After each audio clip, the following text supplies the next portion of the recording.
يا رسول الله قلبي يحبك، في فؤادي لك علاقة قوية يا رسول الله.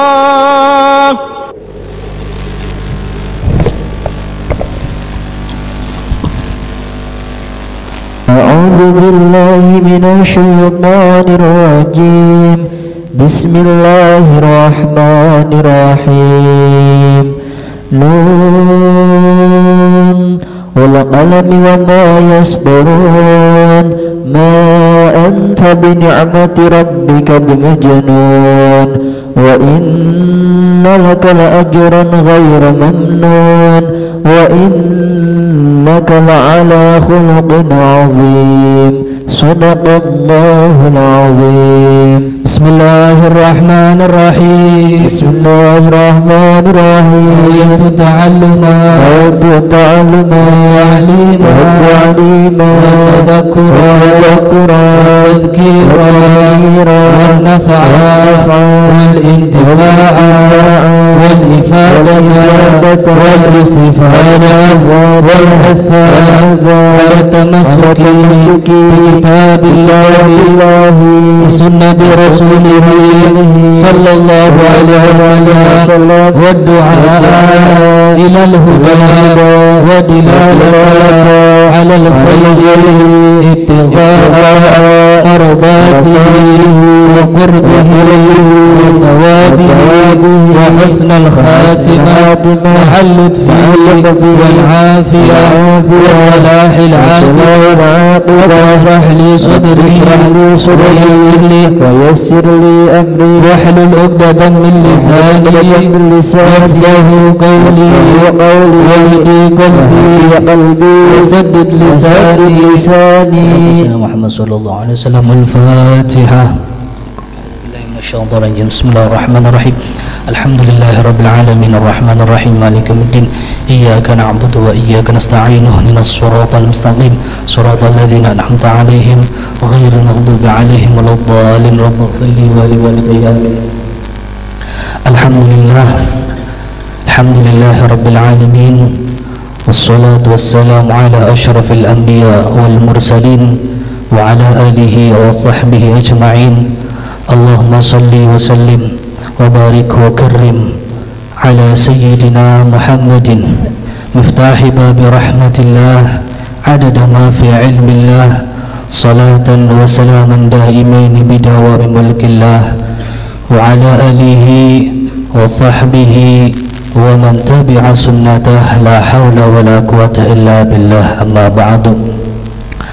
Yang saya hormati dan yang semua kita ta'zimi dan yang semua kita harapkan doa dan syafaatnya nanti, Syekhina wa murabbi ruhina Abuya Al-Hifz Saleh bin Ali bin Hasan Al-Das mata'allah fi tuli hayatih. Semoga beliau diberikan kesehatan oleh Allah Subhanahu wa ta'ala, diberikan keselamatan oleh Allah Subhanahu wa ta'ala, dan mudah-mudahan beliau diberikan kegampangan semua urusannya, amin Allahumma. Yang saya hormati pula beliau Al-Ustadz Burhan Barmawi, yang mudah-mudahan kita doakan semua, semoga beliau diberikan panjang umur, sehat walafiat, ditambahkan rizkinya, dan mudah-mudahan ditambahkan jodohnya, amin Allahumma. Hadirin wal hadirat hadani Allah wa iyyakum.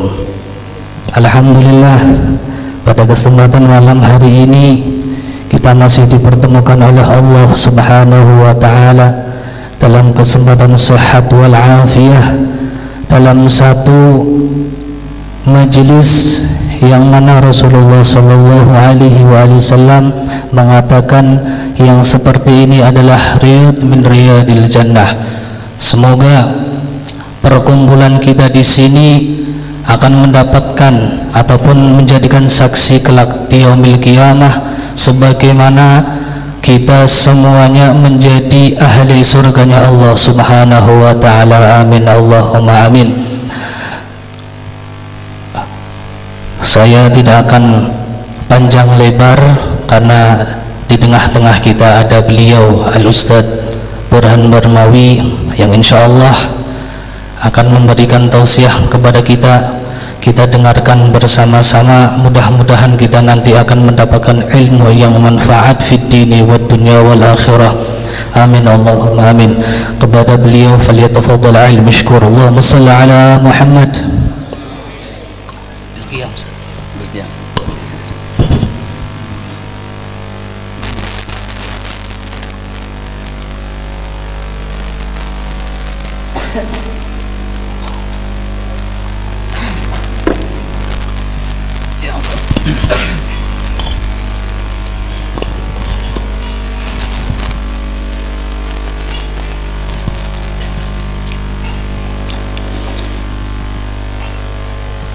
Assalamualaikum warahmatullahi wabarakatuh.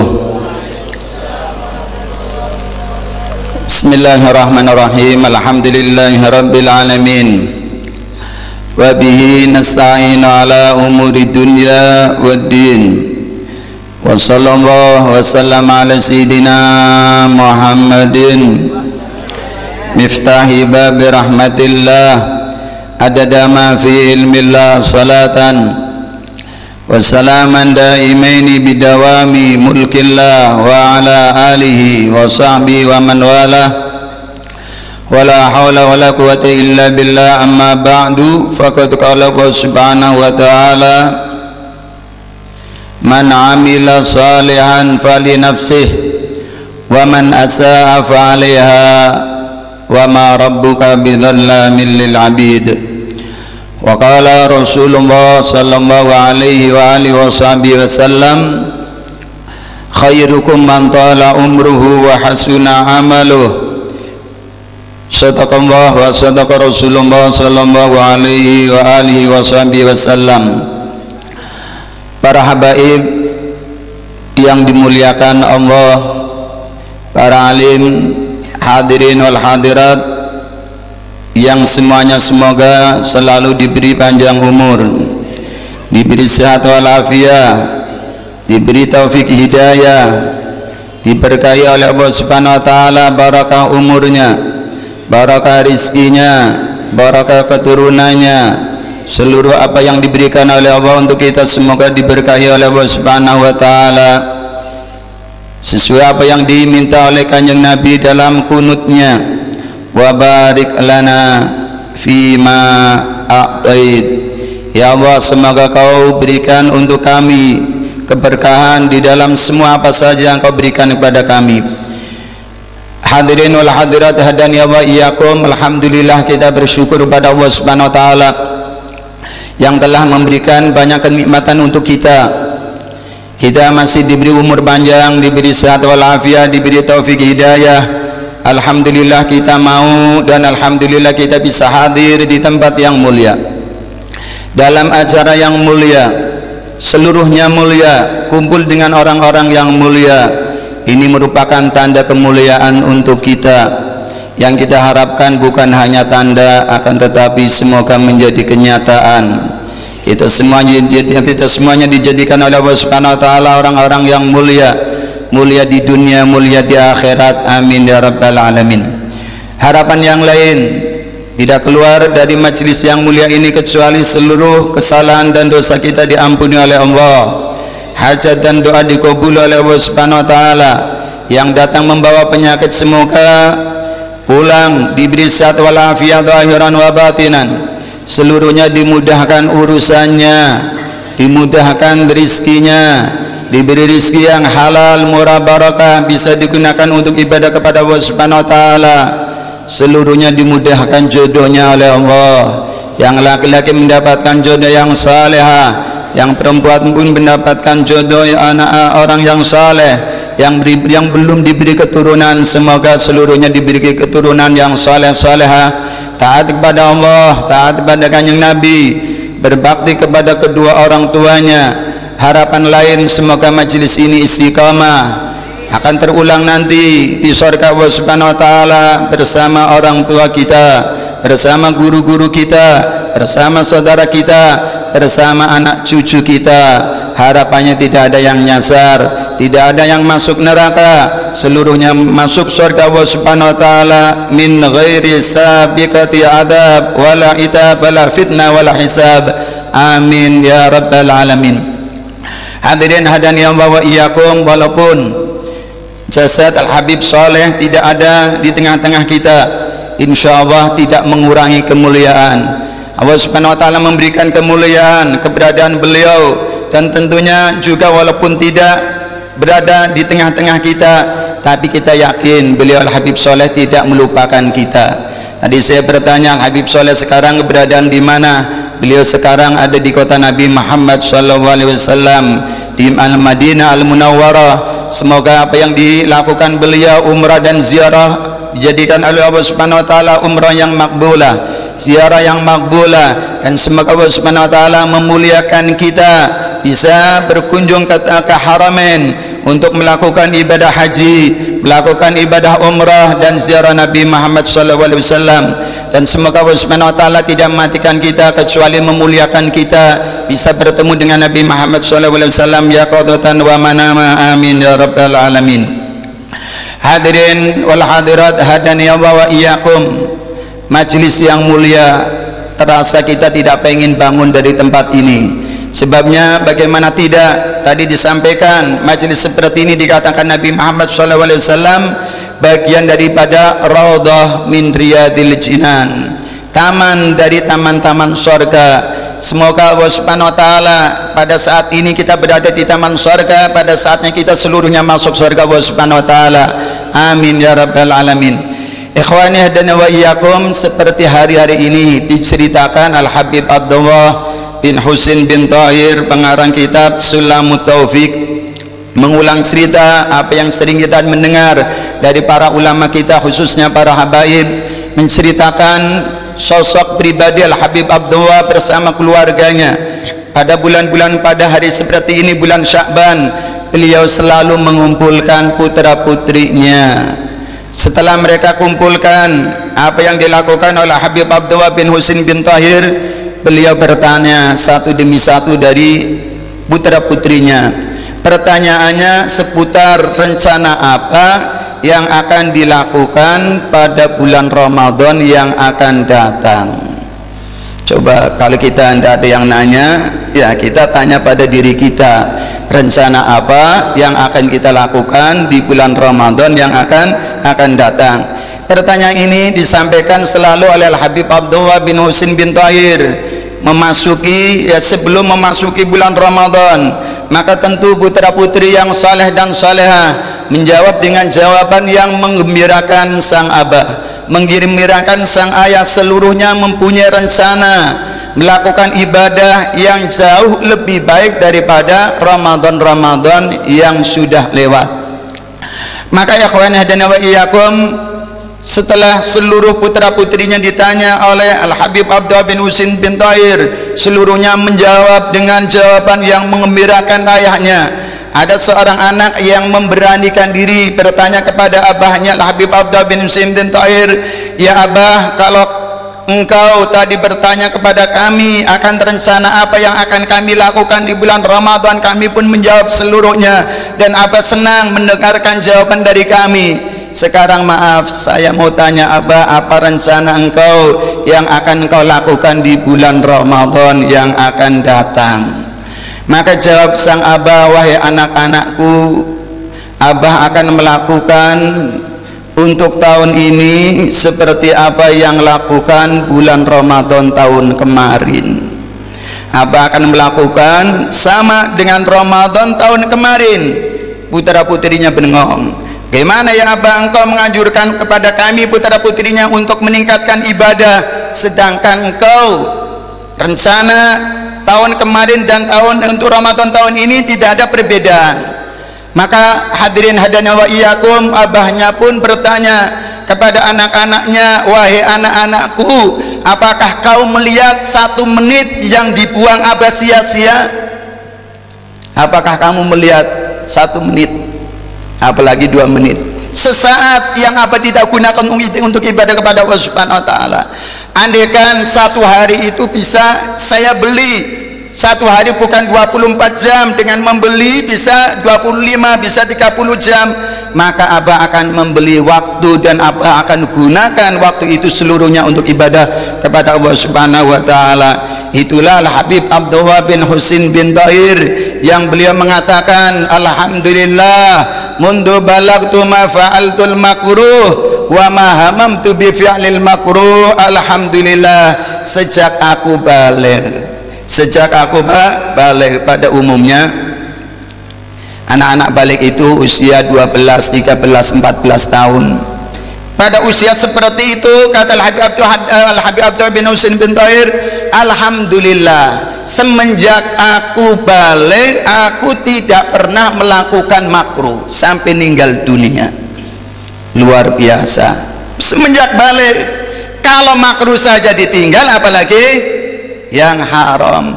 Bahkan lebih hebat dari itu, apa kata beliau kelanjutannya, saya menginginkan, kepengin melakukan makruh saja tidak, pengen saja tidak. Radhiyallahu ta'ala anhu. Beliaulah orang yang sering kita mendengar, suatu saat ada orang kaya di zamannya, ya beliau diberi hadiah berupa jam, diberi oleh orang kaya jam. Dari orang zaman dulu mungkin ya jam itu sesuatu yang berharga, maka jam itu pun diterima. Akan tetapi hadirin wal hadirat hadaniya wa iyyakum, jam itu ditaruh di tempat tamu. 1 hari 2 hari, 1 minggu 2 minggu, tamu itu datang lagi melihat jamnya mati, jamnya mati. Maka dalam hati sang tamu, ini jam mati karena tidak diputar. Maka tamu itu, karena ini barang berharga, disampaikan pada Habib Abdullah bin Husin bin Tahir, ya Habib, biar jam ini tidak mati, kamu putar. Apa jawab Habib Abdullah bin Husin bin Tahir? Sungguh saya tidak mempunyai waktu untuk muter jam. Sungguh saya tidak mempunyai waktu untuk muter jam. Padahal muter jam juga bisa berzikir, tentunya begitu. Akan tetapi hadirin hadani Allah iyyakum, berzikir dengan memutar jam tentu konsentrasinya berbeda, khusyuknya berbeda, nilai pahalanya tentunya berbeda. Maka kata Habib Abdullah bin Husin bin Tahir, kalau begitu jam ini bukan bisa mengatur waktu saya, justru akan mengambil waktu saya.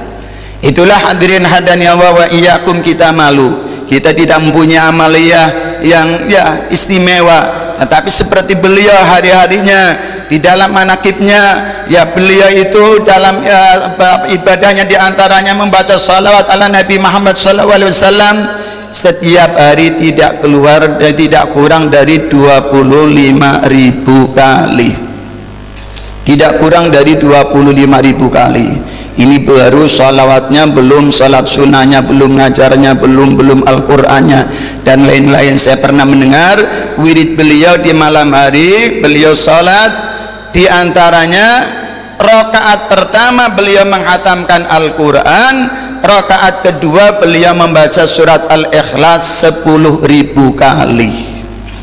Rakaat pertama menghatamkan Al-Quran, itu tiap malamnya. Rakaat kedua apa 1.000 atau 10.000, saya mendengar begitu, agak lupa ini ya, 1.000 ini ya, katakan saya lupa, yang minimalnya 1.000 kali di rakaat kedua. Akan tetapi apa yang dikatakan beliau, ya Rabbi ma makna amal wa kazbuna kullu zalal, ya Rabbi, ya Allah, aku tidak mempunyai amal yang berarti, seluruh apa yang aku lakukan sia-sia. Itulah ikhwan dan wa iyyakum, semakin Allah Subhanahu wa ta'ala, semakin seseorang dekat dengan Allah Subhanahu wa ta'ala, justru merasa tidak memiliki apa-apa. Al-Imam Ali Zainal Abidin yang dijuluki As-Sajjad, beliau tiap hari tidak keluar kurang sholat sunnahnya dari 1.000 rakaat, tidak keluar dari 1.000 rakaat, tetapi tiap malam beliau menangis. Itulah kondisi para muqarrabin, semakin dekat dengan Allah Subhanahu wa ta'ala, semakin tidak merasa mempunyai amal. Akan tetapi ya kawan dan wiyakum, kita tidak punya amal apa-apa. Kita kadang merasa lebih baik daripada orang lain. Kita merasa lebih baik sehingga kita terkadang sadar atau tidak sadar kita sering mengatakan, mending aku daripada kawan, mending aku daripada kai, mending Sayyidina Uwais Al-Qarani, beliau tidak merasa lebih mulia daripada anjing. Sayyidina Uwais Al-Qarani yang mendapatkan salam dari Nabi Muhammad SAW, yang Sayyidina Abu Bakar, Sayyidina Ali disuruh minta doa kepada Uwais Al-Qarani, tapi beliau tidak merasa lebih mulia daripada anjing. Beliau bilang kepada anjing saat beliau berada di tempat sampah, memang hari-harinya begitu, orang-orang koran di zaman itu menganggap Uwais Al-Qarani itu adalah orang gila, menganggap orang gila, hidupnya di sampah, mencari makan apa yang sudah dibuang oleh orang, dicari, kalau bisa dimakan beliau makan. Suatu saat beliau ketemu dengan seekor anjing, sama-sama sedang mencari makan. Si anjing itu menggonggong, kata Uwais Al-Qarani, ya anjing, jangan kamu ganggu, saya pun tidak akan mengganggu kamu. Saya sedang lapar, saya tahu kamu sedang lapar, mencari makanan di sini. Sudah kamu makan makananmu, saya makan makanan saya. Wahai anjing, saya akan meninggal dunia, kamu pun akan mati. Akan tetapi saya manusia, saya nanti disuruh melewati sirat. Manusia nanti di akhirat harus melewati sirat. Kalau saya selamat bisa melewati sirat, saya baru tahu saat itu saya lebih mulia daripada kamu. Tetapi kalau saya tergelincir, maka ketahuilah kamu lebih mulia daripada aku. Sebabnya apa? Tidak ada ceritanya anjing masuk neraka. Tidak ada ceritanya anjing masuk neraka. Kalau sama anjing masuk surga, anjing masuk surga, ceritanya ada apa enggak? Anjing masuk surga ada apa enggak? Ada. Tapi kalau anjing masuk neraka enggak ada. Kalau manusia masuk neraka ada apa enggak? Waquduhan nasu wal hijarah. Ya ayyuhalladzina amanu qu anfusakum wa ahlikum nara. Waquduhan nasu wal hijarah. Wahai orang-orang yang beriman, lindungi, jaga, selamatkan dirimu dan keluargamu dari neraka, yang mana bahan bakar neraka berupa manusia dan batu-batu yang dulu dijadikan sesembahan oleh manusia. Patung-patung yang disembah oleh manusia nanti akan dimasukkan ke neraka bersama orang-orang yang dimasukkan neraka oleh Allah Subhanahu wa taala. Akan tetapi kita semoga dimasukkan ke surga Allah Subhanahu wa taala min ghairi sabiqati adab wala itab wala fitnah wala hisab, amin ya rabbal alamin. Saya yakin kalian akan masuk surga, seluruhnya masuk surga. Bagaimana tidak? Kanjeng Nabi mengatakan, man salaka tariqan yaltamisu fi ilman sahalallahu lahu bihi tariqan ilal jannah. Barang siapa yang berjalan yang dituju adalah ilmu, tentu ilmu di sini adalah ilmu syar'i. Ilmu syar'i atau alat untuk mendapatkan ilmu syar'i. Ilmu yang sumbernya dari Al-Qur'an, ilmu yang sumbernya dari Nabi Muhammad SAW. Orang yang berjalan keluar dari rumah yang dituju adalah ilmu yang sumbernya dari Al-Qur'an dan sumbernya dari Nabi Muhammad SAW. Maka Allah Subhanahu wa taala akan memudahkan orang itu untuk apa? Memudahkan jalan menuju surga Allah Subhanahu wa taala. Maka dari sini hadirin hadani wa iyyakum, sangat beruntung orang-orang yang peduli dengan ilmu agama. Sangat beruntung kaum santri yang hidupnya dari majelis ke majelis, dari maghfirah ke maghfirah, dari rahmat ke rahmat. Itulah hadirin hadani wa iyyakum yang disampaikan oleh Allah, yang disampaikan oleh Nabi Muhammad SAW. Yarfa'illahu alladhina amanu minkum walladhina utul ilma darajat. Allah Subhanahu wa taala mengangkat seluruh derajatnya orang yang beriman lebih khusus walladzina utul ilma darajat, dan mereka yang mempunyai ilmu diangkat derajatnya oleh Allah Subhanahu wa taala beberapa derajat melebihi kalangan orang yang mukmin yang tidak mempunyai ilmu lebih. Maka hadirin wal hadirat dan ya wa iyyakum, pada hari-hari ini mungkin orang dibingungkan, anak-anak yang sekolah, saya mau sekolah atau mau mondok, saya sekolah atau mau mondok. Cuman saya ya pesan untuk kaum santri ya nggak usah bingung-bingung. Nah ini tetap cari ilmu agama. Tadi saya sampaikan orang yang mencari ilmu agama, orang yang punya ilmu agama itu diangkat derajatnya oleh Allah Subhanahu wa taala, yang mengangkat Allah. Kalau Allah Subhanahu wa taala sudah mengangkat derajatnya seseorang, maka tidak ada seorang pun yang bisa menjatuhkan derajatnya orang itu. Mungkin seseorang dimuliakan karena sebab jabatannya, setelah jabatannya habis maka dia tidak ada yang memuliakan. Saat masuk mobil dibukakan mobilnya, saat ini dihormati, suruh duduk di depan, tetapi setelah jabat itu habis maka harus turun di bawah. Beda hadirin hadirin wa iyyakum, orang-orang yang punya ilmu yang diangkat derajatnya Allah Subhanahu wa taala, tidak ada yang bisa menjatuhkan derajatnya Allah Subhanahu wa taala. Yang tidak ada yang bisa menjatuhkan apa yang diangkat oleh Allah Subhanahu wa taala. Dari sini hadirin hadirin wa iyyakum, kalau kita melihat keutamaan orang yang ilmu sudah tidak bisa diungkapkan. Bahkan hadirin hadirin wa iyyakum, hakikatnya yang menikmati kenikmatan baik di dunia lebih-lebih nanti di akhirat adalah mereka yang berilmu dan beramal soleh tentunya. Walaqad katabna fi zaburi min ba'di dzikri annal arda yarithuha ibadiyas salihun, annal arda yarithuha ibadiyas salihun, sesungguhnya bumi ini yarithuha, yang akan mewarisi siapa? Ibadi, hambaku yang bagaimana? As-salihun, mereka-mereka yang soleh. Yang menikmati dunia itu bukan orang kafir, yang menikmati dunia itu bukan orang kaya, tetapi hakikatnya yang menikmati adalah orang soleh. Orang soleh adalah mereka yang punya hubungan baik dengan Allah, al-qaim bihuquqillah wal qaim bihuquqi ibadillah. Hablum minallah baik, juga hablum minan nas baik. Hablum minallah dianggap baik melakukan sholat, melakukan zakat, puasa, haji jika dibarengi dengan ilmu. Wa kullu man bighairi ilmin ya'malu a'maluhu mardudatun la tuqbalu.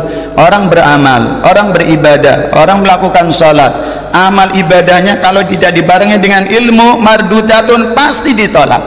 La tuqbalu, tidak akan diterima oleh Allah Subhanahu wa taala. Nah ini ikhwan dan iyyakum, kalau seseorang beribadah kemudian tidak dibarengi dengan ilmu, ibadahnya tidak diterima oleh Allah Subhanahu wa taala, maka pelakunya belum dianggap orang soleh, belum dianggap orang soleh. Orang soleh harus berilmu. Dan ikhwan dan iyyakum, inilah yang mewarisi dunia, kata Allah dalam Al-Quran, ibadi, hambaku yang soleh. Beberapa waktu ini ada maulid ya santri Rubat Nur Hidayah di Depok, saya menyampaikan ini. Jadi yang mewarisi dunia, yang menikmati hakikatnya orang soleh. Saya berapa tahun yang lalu pernah bareng dengan Habib Soleh di Tegalwangi. Kemudian beliau bilang, sungguh Burhan, saya ini tiap malam dihormati seperti ini, Pak, jamuannya enak. Orang kaya tidak seperti itu. Orang kaya mobil ada, uang ada, setiap mau makan bingung, setiap mau makan bingung. Tentunya apa? Istrinya tidak mau masak, repot-repot apa, uang ada. Tetapi kalau mau makan bingung, bilang sama istrinya, ini makan malam di mana? Coba ke Selawi, di situ katanya ada orang jual sate enak, ke Selawi. Nanti kalau besoknya lagi kemana lagi ya? Ya, oh di sana Tegalsari itu ada ikan paus bakar, ikan paus bakar. Ya, coba mau makan harus ke Tegalsari. Besoknya lagi dia bingung mau kemana. Ya sudah, kita kalau sini sudah pernah, ini sudah pernah, kita ke Pemalang ya, makan gerombang di sana. Coba mau makan harus ke Pemalang, mau makan harus ke. Beda orang soleh, setiap jam-jam makan pakai kadang begitu, tanpa difikirkan, tanpa diangan-angan, seluruhnya itu yang menikmati orang soleh. Apalagi seperti ya kedatangan Al-Habib Umar bin Muhammad bin Salim bin Hafid, orang bilang yang senang yang ikut, yang senang ya. Kalau beliau sudah tidak mikirkan perut tentunya, tapi kadang yang ikut, makanya enak. Nah itu ya ikhwan dan biakum, mobil mau kemana, seluruh orang yang punya mobil pengen dinaiki, orang soleh. Beliau tidak usah mendatangkan mobil ke sini, sudah ada mobilnya. Mau makan sudah selalu dijamu berlebihan. Yang menikmati bukan orang kafir. Orang kafir katakanlah mereka bisa membuat mobil setelah jadi mobil yang baik, tentu merancang gimana caranya bikin mobil yang lebih baik lagi, seluruhnya sampai mati begitu. Makanya ikhwan dan wiyakum, kita diciptakan oleh Allah Subhanahu wa taala bukan untuk dunia. Jangan sampai kita menjadi orang-orang di luar Islam tanpa merendahkan sebagian orang-orang kafir. Ya katakanlah yang belum masuk Islam, orang-orang Cina, coba nyari dunia ini itu luar biasa. Sampai kadang sudah tua, sampai kadang ya jaga toko ngitung, selama bisa ngitung duit masih bekerja. Sudah tua, kamu lihat sudah di penjara, ada di sini dekat, selama masih bisa ngitung duit, usia 70 tahun masih jaga tokonya. Kapan istirahat? Tidak kerja, tidak ngitung duit. Kalau sudah linglung, kalau sudah linglung baru berjemur di pai, begitu. Ya Anda, kita tidak seperti itu. Maka ikhwan dan wiyakum, mengakhiri apa sampaikan, sebentar lagi kita memasuki bulan Ramadan. Semoga bulan Rajab yang sudah lewat penuh keberkahan dari Allah Subhanahu wa taala, termasuk sisa di bulan Syaban ini. Semoga Allah Subhanahu wa taala memberikan keberkahan untuk kita semuanya, dan semoga kita dipanjangkan umur kita menangi Ramadan. Semoga Ramadan yang akan datang merupakan Ramadan yang istimewa, yang mulia, lebih baik daripada Ramadan-Ramadan yang sudah lewat. Bisa kita gunakan untuk puasa yang sebaik-baik mungkin, bisa kita gunakan sholat tarawih sebaik mungkin. Al-Quran semoga kita bisa berulang menghatamkannya, dan semoga kita menangi Lailatul Qadar alladzi khairum min alfi syahr, amin ya rabbal alamin. Maka ikhwan dan wiyakum, Ramadan demi Ramadan harus lebih baik daripada sebelumnya. Ya kalau kita tidak ada yang menanyai rencana apa di bulan Ramadan, ya kita bikin rencana sendiri. Andaikan Ramadan tahun kemarin kita menghatamkan Al-Quran 3 kali hataman, diusahakan Ramadan yang akan datang bisa 5 atau bahkan 6 kali, 7 kali. Semoga Allah Subhanahu wa taala memberikan taufik hidayah kemudahan untuk kita gemar membaca Al-Quran, amin ya rabbal alamin. Maka ya ikhwan dan wiyakum, bagian kemuliaan bulan Ramadan memang tidak bisa diungkapkan, tidak bisa diungkapkan. Gimana bisa diungkapkan? Kanjeng Nabi saja mengatakan makna hadis, andaikan umatku tahu anak akan anugerah Allah yang diberikan untuk umat Nabi di bulan Ramadan, niscaya mereka berharap 1 tahun Ramadan saja. Andaikan umatku tahu anugerah yang diberikan oleh Allah untuk umat Nabi, umatnya Nabi di bulan Ramadan, niscaya mereka berharap selama 1 tahun 12 bulan tidak usah kenal Syawal, tidak usah kenal yang lain, bulan Ramadan saja 1 tahun. Itu kalau tahu, tetapi karena kita tidak tahu, karena kita tidak tahu, terkadang masuk bulan Ramadan, akhir bulan Ramadan justru kita gembira, pan bada senang enemen. Beda saya dapati ikhwan dan iyyakum, orang-orang tarim sana Hadramut, mereka memasuki bulan Ramadan mereka bergembira, akhir-akhir bulan Ramadan mereka menangis. Lah bagaimana menangis? Sebabnya akan berpisah dengan bulan Ramadan. Di bulan Ramadan kita melakukan ibadah sunnah, kita akan diberi pahala oleh Allah seperti kita melakukan kewajiban. saat kita melakukan ibadah fardu di bulan Ramadan 70 kali lipat Allah Subhanahu wa taala berikan kepada kita. Itulah ikhwana dan wiyakum, belum lagi ada Lailatul Qadar yang dikatakan oleh Allah Subhanahu wa taala Lailatul Qadri khairum min alfi syahr.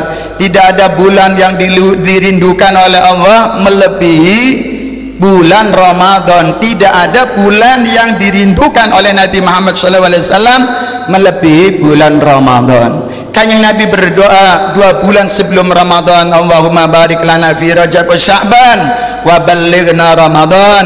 Ya Allah, semoga kau berkahi untuk kami di bulan Rajab dan bulan Sya'ban, dan semoga kau panjangkan umur kami menangi Ramadan. Ada apa di bulan Ramadan sampai kanjeng Nabi berharap dipanjangkan umurnya menangi Ramadan? Maka kita pun minta sama apa yang diminta oleh Nabi Muhammad SAW, dan semoga doa kita dikabul oleh Allah Subhanahu wa taala. Amin ya rabbal alamin.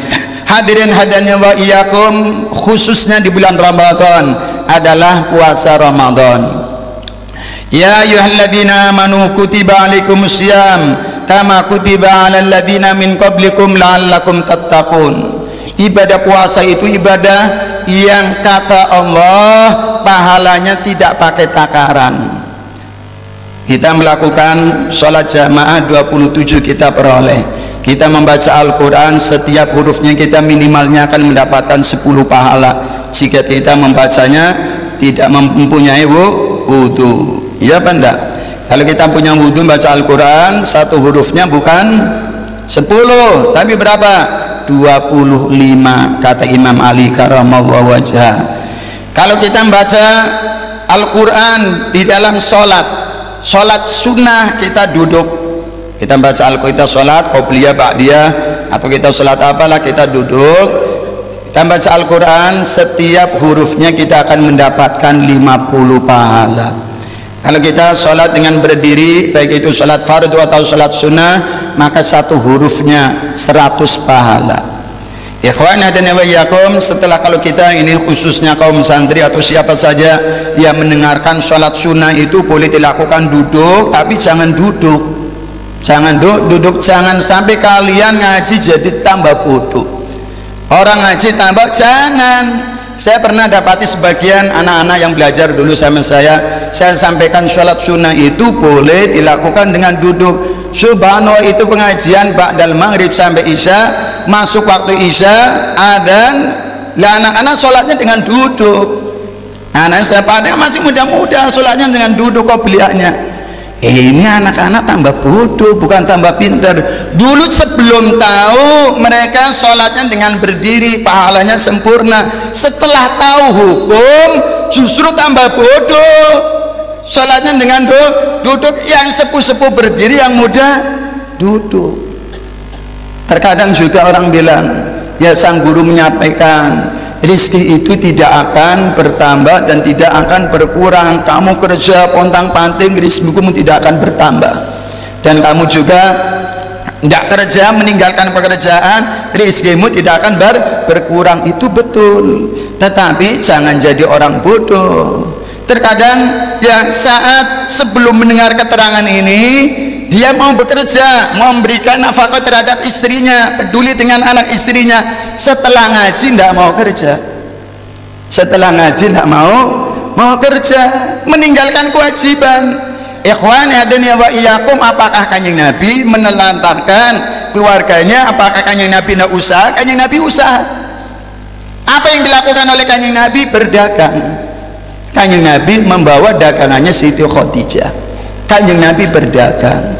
Maka ikhwani wa akhwati dan wa iyyakum, kalau kita pengen dapat uang banyak, bukan lewat ijazah pangapurane.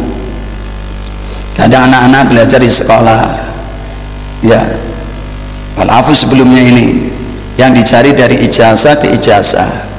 Kalau sekolah itu tanpa ijazah, kira-kira mau sekolah apa enggak? Tujuan utama kan ijazah. Lah ijazah untuk nyari apa kalau bukan nyari uang? Ya apa enggak? Kan untuk nyari uang. Maka ikhwani hadirin wiyakum, saya mau tanya, di Bedug yang paling kaya itu siapa? Yang paling kaya pejabatnya, lurahnya, pegawai atau pedagangnya. Nah kamu beduk ini sing paling sugi siapa? Nah kasih jawab yang ngantuk kabeh. Ya orang ngerti ya. Sing sugi kaji ini, sing sugi kaji ini. Lah kaji ini ke lurahnya, pedagang atau siapa? Yang paling kaya. Udah tetangga pegirikan siapa yang paling kaya? Ya maaf, bupati kita Pak Antus itu bukan orang nomor 1, bukan orang nomor 1, bukan orang yang terkaya di Tegal, bukan. Kan begitu? Ya apa enggak? Bukan orang terkaya. Ya siapa terkaya kalau begitu? Sudah kamu masing-masing melihat di daerahmu, di desamu, kampungmu, orang yang paling kaya siapa? Siapa pada umumnya? Lurahe, apa pejabatnya, apa pedagangnya, atau kuline, misalkan karyawannya, ya karyawan sugi, yang bawa tidak. Ya siapa yang kaya coba? Pedagang. Seluruhnya loman, lurahnya loman, ya pejabatnya loman, pedagangnya loman. Saya mau tanya, yang paling unggul kelomannya siapa? Yang paling unggul kelomanannya siapa? Pedagang. Ya jawabannya pedagang. Kalau kita pengen hidup kaya, dagang. 100 keberkahan diturunkan oleh Allah. Saya pernah mendengar 99 untuk pedagang, 1 untuk rame-rame. 99 untuk pedagang. Yang paling kaya pedagang. Makanya kadang saya bilang, ya anak-anak yang kuliah, kamu jangan terlalu berharap dengan ijazah yang kamu miliki. Kamu pengen kaya bukan lewat ini, kaya dagang. Kaya dagang. Dan ikhwan dan iyakum, dagang itu mulia. Sebab Kanjeng Nabi berdagang, at-tajirul aminus shadiq muslim ma'asyuhada yaumal qiyamah, kata Nabi. Seorang pedagang yang jujur akan dikumpulkan ma'asyuhada, orang yang gugur di medan perang, akan dikumpulkan bersama Sayyidina Hamzah yang gugur di perang Uhud, akan dikumpulkan dengan Sayyidina Ja'far At-Tayyar dengan 2 tangannya terputus. Pedagang, kata Nabi begitu, at-tajir aminu shadiqul muslim ma'asyuhada. Seorang pedagang muslim jujur akan dikumpulkan bersama para syuhada fi yaumil qiyamah, di hari kiamat. Padahal di dunia nyari uang, tetapi jangan mengurangi timbangan, jangan merugikan pembeli. Wailul lil mutaffifin alladzina idza talu 'alan nasi yastawfun wa idza kaluhum aw wazanuhum yukhsirun. Ikhwani dan wa iyyakum, terlalu melebarin, lupa ini tadi masalahnya apa dan berapa menit lagi ini. Sedekah ya, alhamdulillah. Nih tadi masalah lupa ini. Apa? Ramadan, ya Ramadan. Keagungan Ramadan. Jika seseorang meninggalkan puasa Ramadan 1 hari, dia menyesal, sehingga berusaha mengqadha bukan 1 hari, dia mengqadha 1 tahun. Maka qadha 1 tahun belum bisa menyamai 1 hari yang ditinggalkan di bulan Ramadan. Kata Habib Umar bin Muhammad bin Salim bin Hafid, andaikan dia mengqadha seumur hidupnya, kalau tadi 1 tahun dia mengqadha dengan penyesalan, pahala 1 tahun menyesal belum bisa menutup 1 hari, tidak seimbang 1 hari yang ditinggalkan di bulan Ramadan. Kalau dia mengqadha seumur hidup tanpa penyesalan, maka qadha seumur hidup itu belum bisa seimbang ataupun sebanding dengan 1 hari yang ditinggalkan di bulan Ramadan.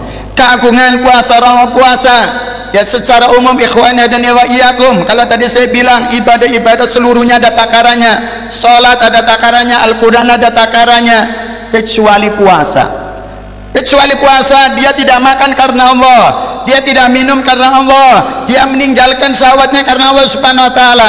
Maka kata Allah Subhanahu wa taala, fa ana adzibihi, aku yang akan membalasnya, aku yang akan membalasnya. Makanya ikhwani dan wa iyyakum, buat dari puasa Ramadan la'allakum tattaqun.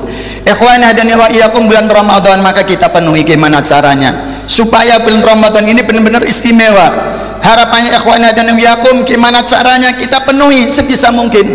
Jangan sampai seperti Ramadan tahun kemarin, dan jangan sampai meninggalkan sholat tarawih. Keagungan Lailatul Qadar, kata sebagian para ulama, orang mendapatkan bagian dari kemuliaan Lailatul Qadar kalau dia melakukan sholat isya berjamaah, sholat subuh berjamaah, dan tidak meninggalkan sholat tarawih. Ini minimal seseorang akan mendapatkan kemuliaan Lailatul Qadar. Akan tetapi berapa banyak orang tidak mendapatkan Lailatul Qadar sebab sibuk dengan pakaiannya. Mulai ba'dal maghrib sudah keluar dari rumah untuk mencari pakaian, pulang jam 9, setengah 10 di bulan Ramadan. Akhir Ramadan meninggalkan musolanya, akhir Ramadan meninggalkan masjidnya hanya untuk mencari pakaian. Mulai maghrib keluar suami istri misalkan ke alun-alun ke toko, pulang jam 9, setengah 10 sudah ngantuk, sholat isya sudah ngantuk, capek, tidur, bangun kesiangan, ya bangun kesiangan, sholat isyanya tidak berjamaah, sholat subuhnya tidak berjamaah, tarawehnya tidak dilakukan. Inna lillahi wa inna ilaihi rajiun. Maka dari sini ikhwan dan biakum, ya kalau orang-orang tarif, orang-orang tarim kadang sholat tarawih sampai 3 kali, 3 kali, 20 dikali 3, 60 rakaat, 60 rakaat. Saya pernah mendengar dari Habib, ya riwayat Habib Salim, beliau sholat tarawihnya 4 kali bersama keluarganya, bersama santrinya, kemudian pindah di masjid karena sholat tarawih di sana tidak seperti kita di sini. Kalau kita di sini masuk waktu isya, kita sholat isya, kemudian kita segera melakukan sholat tarawih serempak. Tapi di sana sholat tarawihnya ada jam 8, ada yang jam 9, ada jam 10, paling akhir jam 12 malam. Nah, kita kadang sudah sholat di Darul Mustafa bersama Habib Umar, kemudian kita pindah izin sama pengurus pondok sampai kadang 3 kali, menjelang subuh kita pulang. Setelah itu kita melakukan witir lagi, menggenapkan witir dengan menambah sholat witir 8 rakaat, sehingga sholat witirnya berapa kali? Berapa rakaat? 11 rakaat tiap malam. Luar biasa orang-orang, ya alhamdulillah kita dulu disibukkan oleh Habib Umar untuk ibadah. Setiap malam kita sholat tasbih, ya, harapannya mungkin di sini pun sama, ya tiap malam sholat tasbih yang dilakukan di sana insya Allah di sini pun sama. Nah, itu alhamdulillah, itulah keuntungan kaum santri, keuntungan santri dari ibadah ke ibadah, pasti di akhiratnya menjadi orang kaya. Semoga apa yang saya sampaikan bisa difaham dan ada manfaatnya untuk saya dan untuk kalian, ya semoga seluruhnya bisa menggunakan sisa umur kita untuk ibadah kepada Allah Subhanahu wa taala, lebih khusus di bulan Ramadan. Amin ya rabbal alamin. Ini saja yang bisa saya sampaikan. Saya akhiri, wabillahi taufiq wal hidayah. Wassalamualaikum warahmatullahi wabarakatuh.